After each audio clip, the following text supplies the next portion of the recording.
Unur u sodisfazzjon. Daw kienu tnejn biss mis-sentimenti espressi mill-Bormliżi li irreaġixxew għall-aħbar li l-baċir numru 1 se jospita l-Università Amerikana ta' Malta.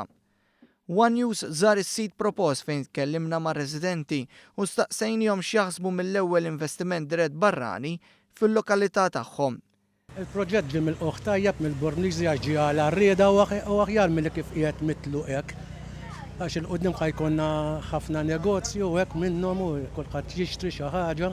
Veru ma setax jagħmel aħjar milli ħajamel għal hawnhekk, speċjalment aħna x'aħna hawnhekk dejjem batejna ħita.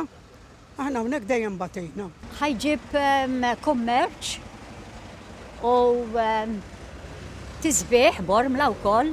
Hija sitwazzjoni tajba ħafna l-Bormla, konnet nixtiequha, però issa rridu naħsbu ħabba l-parking. Minnu għandu negozju ħajmur tajjeb, għalina r-residenti tajjeb ukoll, għax ħajġbet iktar nies u iktar turisti. Lil-Bormli bżaw l-inna unu żgub forsi il-Prim Ministru l-inna dejja.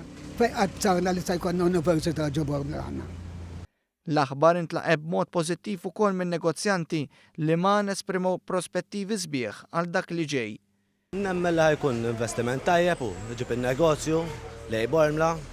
Jien nemmel bħala kafetterija li għandi kafetterija nemmel li ħajkun tajjeb ħafna lija. Ħajjina ħafna. Nifhem jien li tqajjem xi ħaġa tan-negozju x'hekk. La jkun hawn dawk il-kwantità ta' studenti u hekk u x'hekk. It's really good for about this area as well. Because before everyone knows about that area, you know, but now it's very good because of Prime Minister here, and we are very happy that's coming at American University here, and the students are here, and more people here.